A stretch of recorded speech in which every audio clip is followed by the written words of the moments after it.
जो आवश्यक व्यवस्थाएं खड़ी करनी है उसके बारे में भी विचार आज यहाँ 141 लोग पधारे हुए इस क्षेत्र के टूरिज्म के क्षेत्र के अलग अलग विशेषज्ञ वो विचार विमर्श कर रहे हैं। आने वाले 5 साल में विभिन्न कार्यों पर खजुराहो में, क्योंकि आइकॉनिक सिटी ऑफ, प्रधानमंत्री जी का अभिनंदन, माननीय प्रधान जी को धन्यवाद, माननीय वीडी शर्मा जी और वीरेन जी, उनका भी मैं आभार प्रकट करता हूं। सही अर्थों में आइकॉनिक सिटी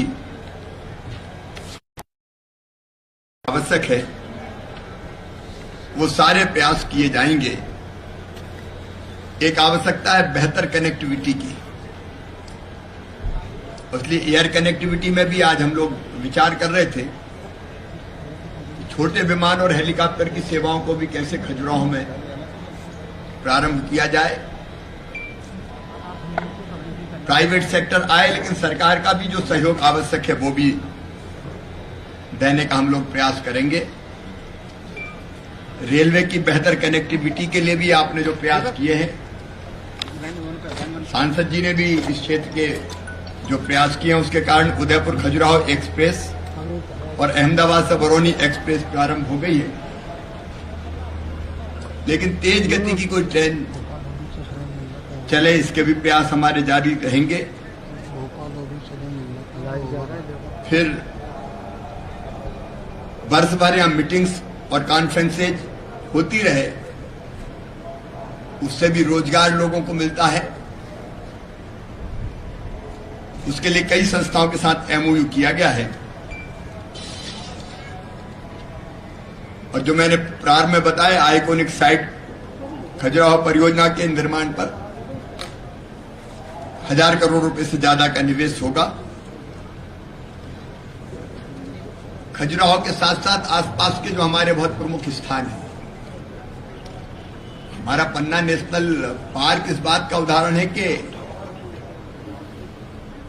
वन्य प्राणी का बेहतर प्रबंधन कैसे हो सकता है। यहाँ कुटनी डैम का रिसोर्ट से लेके आप सब जानते हैं, बताने की जरूरत नहीं है,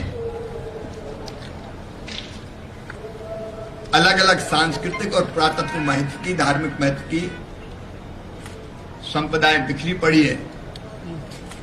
हम लोग प्रयास करेंगे कि टूरिज्म की दृष्टि से भी उनका उपयोग किया जाए। और खजुराहो के मंदिर जो संदेश देते हैं, एक परिपूर्ण मानव का संदेश, शरीर मन बुद्धि आत्मा का सुख प्राप्त करते हुए व्यक्ति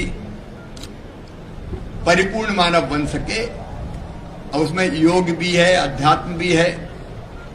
उस दृष्टि से भी कई तरह के विचार आ रहे हैं कि यहां कुछ काम किया जाए। आज तो महाराजा छत्रसाल कन्वेंशन सेंटर के लोकार्पण के अवसर पर, क्योंकि एक बड़ी आवश्यकता थी जिसकी पूरी पूर्ति हुई है। अब यहाँ सम्मेलन, कन्वेंशन, अलग अलग तरह के आयोजन लगातार चलते रहेंगे। मैं बधाई देता हूँ, माननीय प्रधानमंत्री जी के आभारी है, माननीय पर्यटन और संस्कृति मंत्री जी के भी आभारी है, और हमारे सांसद जी जो प्रदेश अध्यक्ष भी है वीरेन जी, और मेरी संस्कृति मंत्री भी साथ हैं। मिलजुल के हम सब इन कामों को करेंगे, क्योंकि मुझे कोरोना की एक बहुत आवश्यक बैठक 4 बजे भोपाल में लेनी है। आपने केंद्रीय परियोजना की बहुत अच्छी बात है, लेकिन बुंदेलखंड क्षेत्र में जितने भी डैम बने हुए सारे डैमों का करार उत्तर प्रदेश सरकार से वर्षों पहले हुआ था, जिसका कई करोड़ों रुपए का भू घाटा आज तक बाकी एक रुपए उत्तर प्रदेश सरकार ने पे नहीं किया। अगर वो मिलता तो मध्य में 4 साल लगेंगे। ये कब तक आप मांग करेंगे? इसका आकलन मांग नहीं करते, इस पे सरकार की बात लगातार होती रहती है, और कुछ उनका कहना है, कुछ हमारा कहना है। हमारा जो अधिकार है वो हमको मिले, और उनको देना है वो दे, उसके लिए प्रयास लगातार चलते रहते हैं।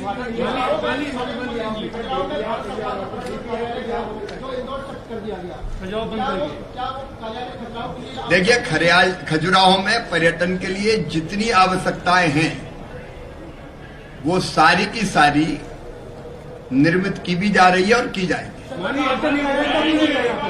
एक अगर इसको पूरा डूब रहा है, आप जानते हैं, आप टाइगर कहाँ जाएंगे? टाइगर कहीं नहीं जाएंगे, पन्ना के जंगलों में ही रहेंगे और हम और आप सब देखने आएंगे।